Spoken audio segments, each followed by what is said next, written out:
Number 18. Dear Principal Smith, my name is Kara Peterson, and I am the Community Event Coordinator at the Greenfield Community Center. We are organizing a drone show for the local community and are excited about this special event. While searching for the ideal location, we found that your school is the best place to ensure the safety and accessibility of all attendees. I kindly request your permission to use the school playground on Saturday, December 6th, from 6 p.m. to 8 p.m. We will ensure that all safety rules are strictly followed and that any cleanup will be handled efficiently. Please let me know if there are any specific procedures for obtaining approval. Thank you for your time and consideration. I will be eagerly awaiting your response. Sincerely, Kara Peterson.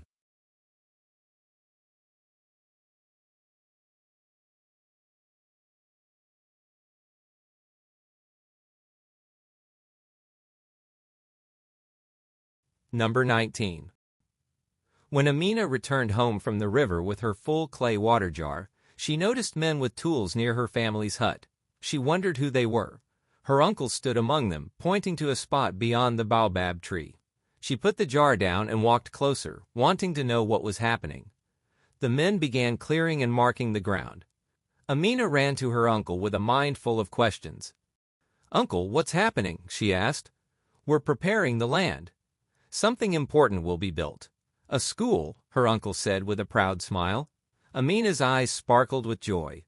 The school nearest to her village was hours away on foot. "It's for all the children in the village," her uncle continued. Amina imagined learning how to read and write, and her heart swelled with excitement.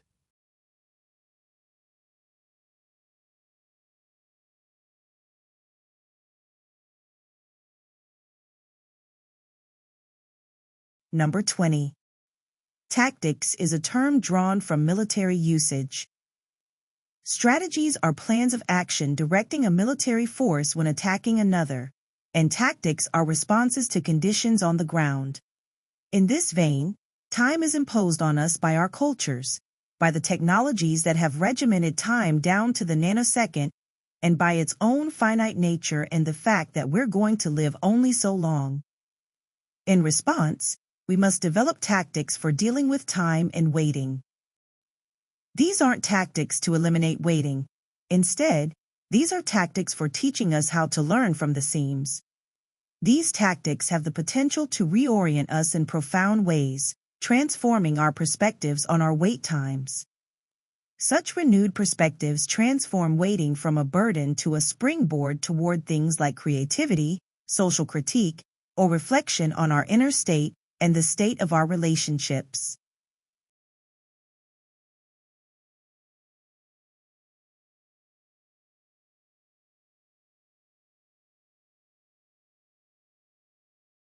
Number 21. Mirror neurons are the hardware of empathy, and so what would make more sense than to look and see which animals possess these cells? And this is exactly where modern research now stands. All researchers know so far is that apes possess mirror neurons. We still need to test to see which other species are like us in this respect. Scientists often publicly speculate that we can probably expect surprises here too. They assume that all animals that live in herds or large groups possess similar brain mechanisms, because social units function only if individuals can see things from the perspective of others in the group and feel what they are feeling. I can see a goldfish waving its fin at us. As an animal that travels around in a tightly knit group, it's on board with this idea, or at least swimming alongside the boat.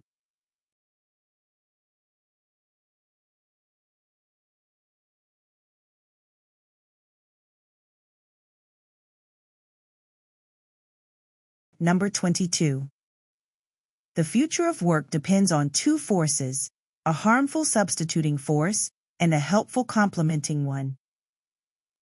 Many tales have a hero and a villain fighting each other for dominance, but in our story, technology plays both roles at once, displacing workers while simultaneously raising the demand for their efforts elsewhere in the economy.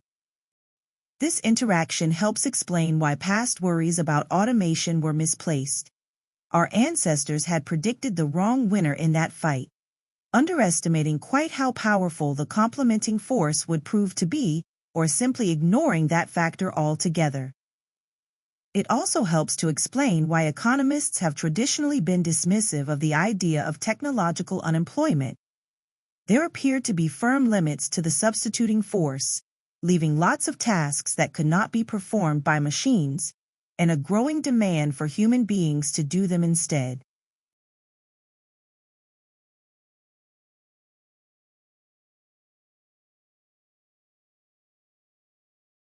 Number 23. It's conceivable that in a world where solar panels are incredibly expensive, and there's an extreme collapse in the cost of launching objects to space, you might want to maximize your energy per panel by putting them above the atmosphere.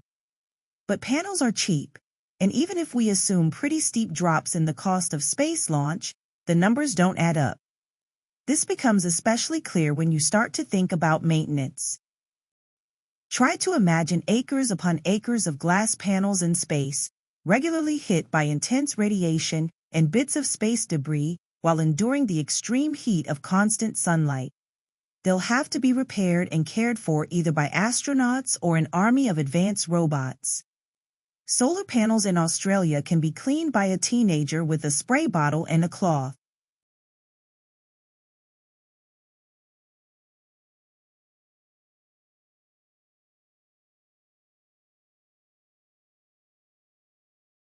Number 24. Everything in the world exists on a continuum, whether in speed, size, or any other possible descriptor you could think of. Still, we create and mindlessly adopt sharp distinctions, and those distinctions change lives far more dramatically than marginal differences ever do. Indeed, all differences are arbitrary, but drawing hard lines between categories hides this arbitrariness and can be severely damaging. I call this resulting damage the borderline effect. The examples are endless. Someone's IQ is 69 and someone else's is 70, but only the score of 70 is deemed to be within the range of normal. We don't have to be statisticians to know there is not a meaningful difference between 69 and 70. Yet once the person with the lower score is labeled cognitively impaired, his or her life will unfold differently than the person with a 1-point advantage.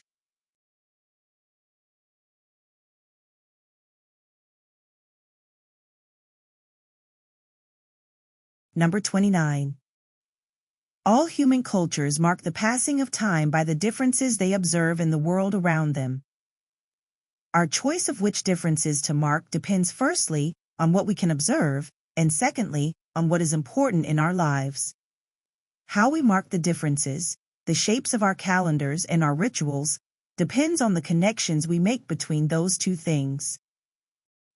In the agricultural society of pre-modern Europe, where higher latitudes make the seasons easily observable, it was natural to monitor the solar cycle. Conversely, among the largely nomadic peoples of Arabia, for whom seasonal changes were less significant, the lunar calendar was a more sensible choice. That did not make it inevitable that Islam would use a lunar calendar and Roman Christianity a solar one, but political and religious decisions were made from options limited by geography and lifestyle, filtered through tradition.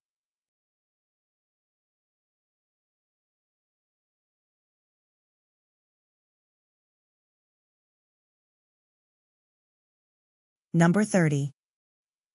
Although empathy is widely praised by scholars and public figures, not everyone is an empathy booster.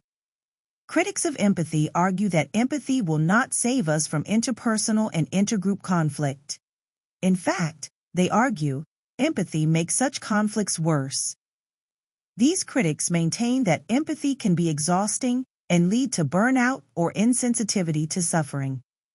They argue that we tend to empathize strongly with our in-group and resist empathizing with out-groups, and even enjoy the suffering of out-groups in competitive or threatening contexts. Thus, the prescription for more empathy is often counterproductive in cases of conflict.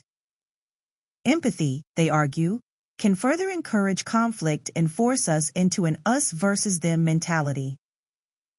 Finally, Even when we try to empathize with others who are dissimilar from us or in unfamiliar contexts, sometimes we are unable to accurately empathize with their experiences, causing further misunderstandings and frustration.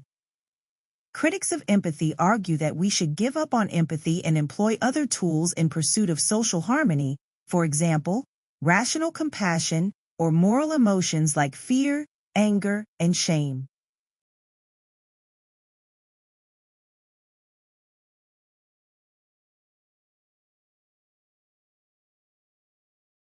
Number 31. Paradoxically, it's uncertainty that makes us feel most alive. Think of events that shake you out of your everyday routine, maybe attending a family wedding, making a big presentation, or going somewhere you've never been. It's on those occasions that time seems to slow down a little, and you feel more fully engaged. The same holds true if the experience is risky, like mountain climbing or parasailing. Your senses are sharper. You notice more.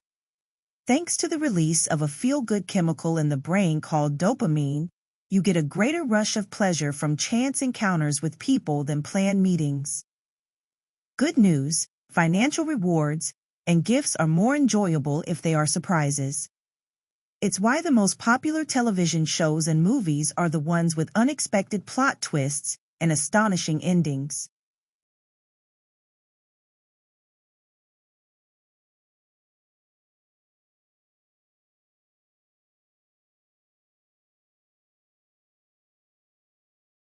Number 32.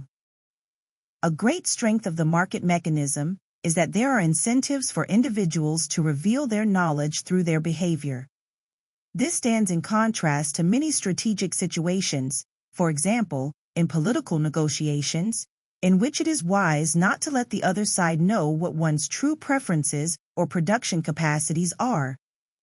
A perfectly competitive market that clears on the spot leaves no room for such strategies.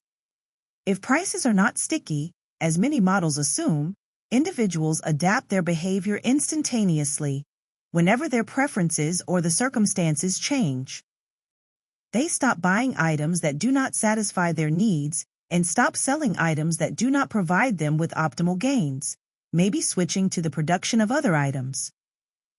If they have motivational problems, for example, falling into denial about the fact that there is no demand for their products, markets reveal to them, sometimes in quite brutal ways, that they better accept this fact.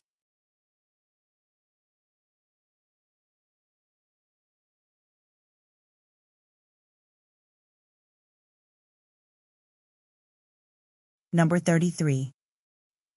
Dictionary definitions are constantly revised to keep up with our changing uses and knowledge. In Roman times, addicts were people who were unable to pay their debts and gave themselves as slaves to their creditors. The word eventually came to be associated with drug dependency. One becomes a slave to one's addiction.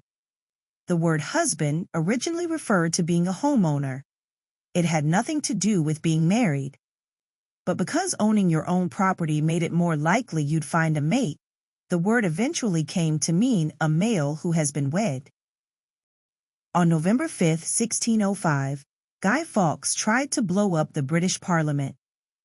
He was captured and put to death. Loyalists burned his effigy, which they nicknamed the Guy. Centuries later, the word lost its negative connotation and a musical named Guys and Dolls ran on Broadway. In American slang, bad means good, cool means great, and wicked means excellent. If you could transport yourself 100 years into the future, you'd find yourself confused by your great-grandchildren's speech because language itself is an ever-changing reflection of human invention.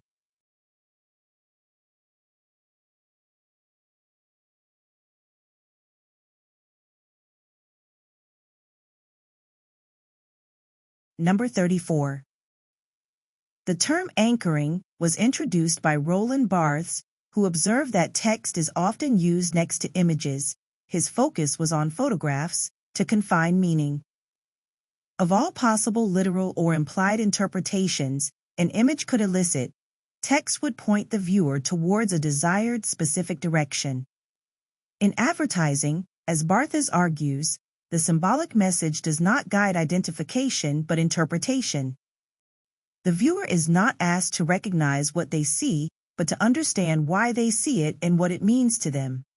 By combining images with text, advertising produces symbolic meaning that is accurate and specific on the one hand, richer on the other, thus adding depth and eliminating breadth of rational and emotional interpretations. The headline or tagline of an ad directs the reader through the intended meanings of the image, so that the reader avoids some and receives others. It remote controls the reader towards a meaning chosen in advance.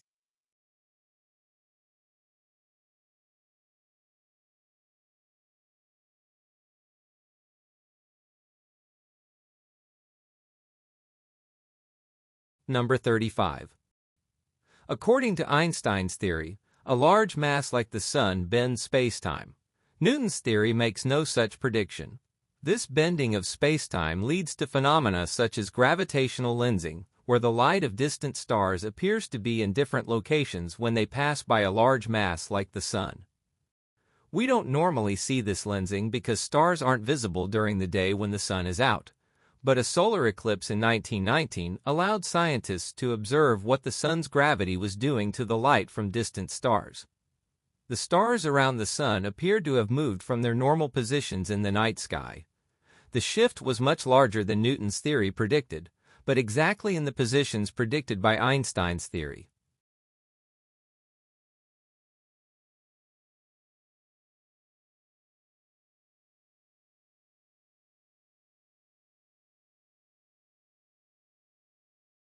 Number 36.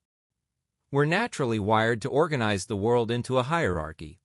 We do this to help make sense of the world, maintain our beliefs, and generally feel better.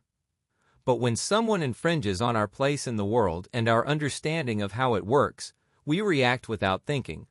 When someone cuts you off on the highway and road rage kicks in, that's your unconscious mind saying, "Who are you to cut me off?" You're reacting to a threat to your inherent sense of hierarchy. On the road, we are all equals.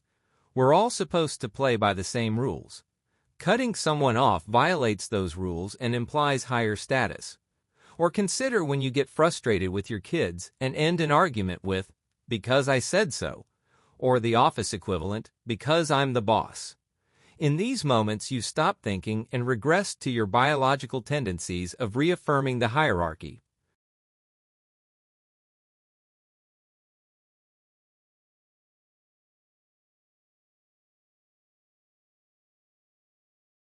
Number 37. Once a nail is hammered in, it is friction that holds it in place. Friction is the force that arises when two surfaces are sliding, or trying to slide, against each other. If you try to pull apart two blocks of wood that have been nailed together, the wood fibers grip the shaft of the nail. The nail feels a force trying to rip it apart along its length, and we call that force tension. Your experiment can now fail in one of two ways. Either the nail stretches and splits in half because the tension force is too large for the nail, or the nail comes loose because the friction force is overcome. The force it would take to stretch the nail is much larger than the friction forces on the surface, so we don't have to worry too much about the former. It's the friction with which we need to concern ourselves.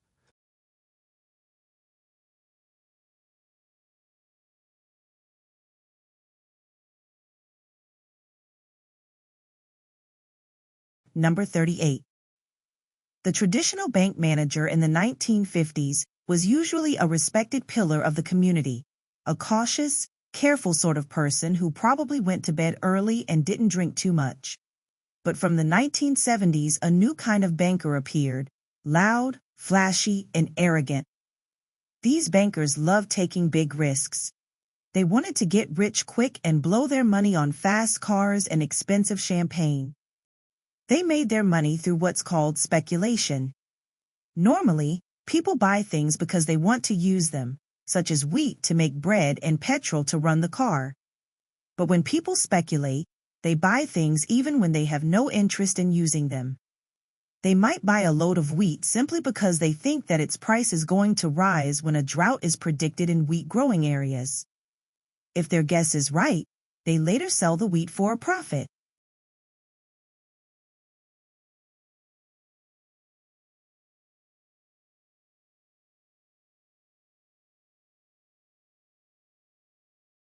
Number 39. Paper's mechanical properties lend themselves to folding and bending. The cellulose fibers of which it is made can be partially snapped in the area of maximum bend, allowing a permanent crease to form, while sufficient fibers remain undamaged for the material not to crack and fall apart.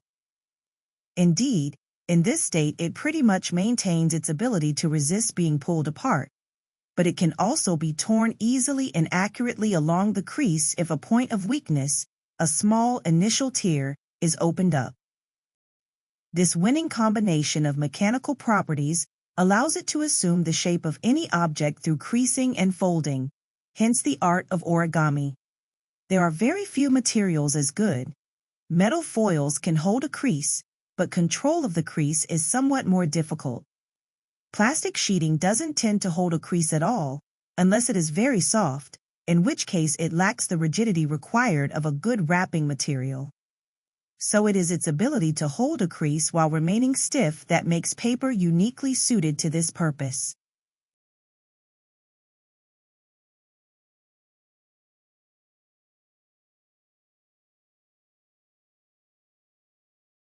Number 40. Mother cats can tell which kittens belong to them. When litters are mixed up, they use their kitten scent to distinguish them from offspring of other mothers. Despite this, when faced with a selection of kittens who have wandered from the nest, her own and others that aren't hers, a mother cat doesn't appear to favor her own offspring when retrieving them. The reason for this is uncertain, although distress vocalizations from kittens that are lost from their nest are known to be very powerful, so it may just be hard for the mother to resist retrieving them, regardless of whether they are hers. In the wild, a squeaking kitten out in the open is likely to attract predators, which is bad news for any other kittens around it. A rapid rescue of any crying kitten would be a good strategy to prevent them from drawing unwanted attention. Summary. Although mother cats can identify their own offspring, they are likely to collect any lost crying kittens, possibly to reduce the chances of being detected by predators.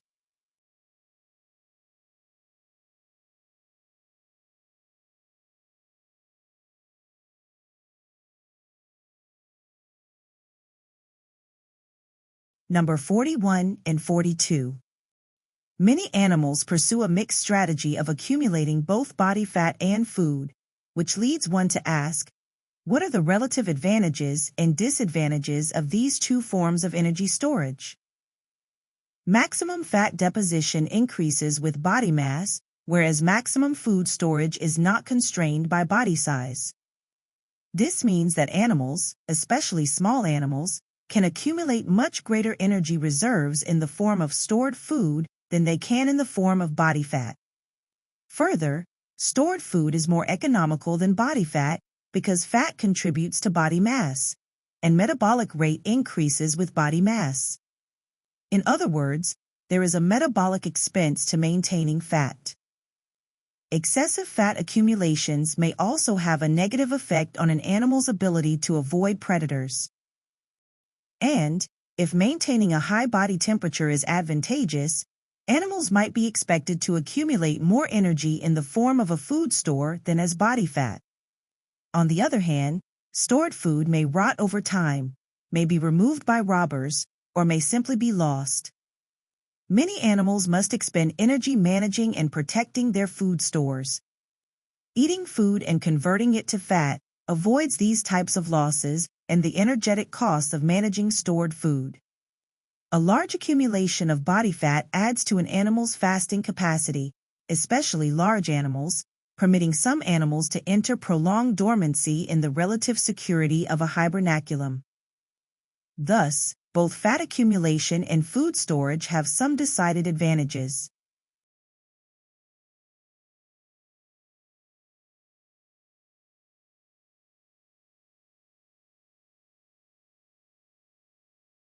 Number 43, 44 and 45.